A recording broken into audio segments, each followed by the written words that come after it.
What's going on, guys? Captain Carlos here with Florida Sport Fishing. I got Captain Matt. What's up, everyone? And right now, we're going to talk to you about just the basic kite rod that you're going to need to get this going if you want to learn how to kite fish.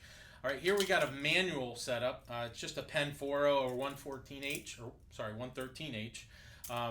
loaded with some braided line or Dacron. Okay, and the reason we use that braided line, it doesn't have any stretch.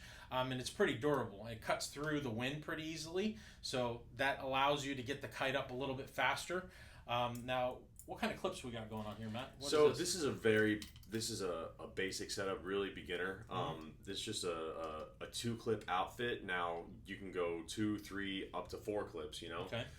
But if you're just getting started, I recommend 2 clips. And that's all you need. If you're putting out your first spread for the sake of practice, go 1 kite, 1 clip, one bait, just to get the hang of it. Until you master it. Right. Because the last thing that you want is to be inexperienced, not really have the hang of it then yet. You're just going to get frustrated. And if you get a double header, it's going to be tangles, and it's not fun, let me tell you. So, but, starting with just a 2-clip setup here. First of all, you have to take good care of these clips, because you gotta, you have to lubricate them, you have to rinse them, and after every use. And when you're actually fishing, this this small kind of dial here, that's your tension on that clip.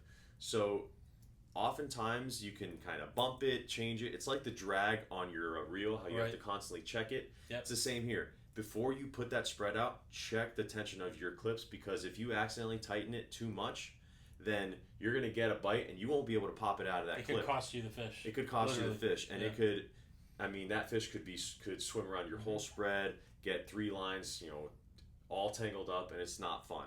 So check your tension. You want to be able to pull it, pretty easily, but it's got to be kind of firm. You'll get a feel for it. There's not really a quantifiable way to tell you.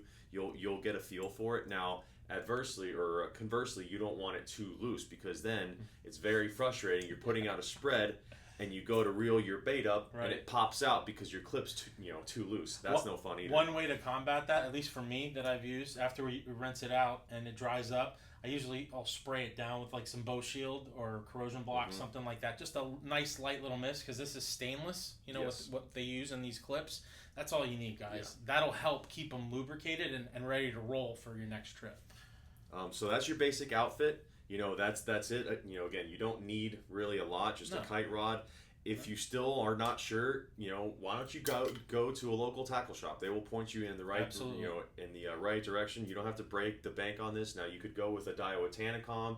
It's nice on a windy day to be able to just hit that button, bring your kite in. But if you're old fashioned like me and on a budget, this works too, and you're going to catch just as many fish. For sure.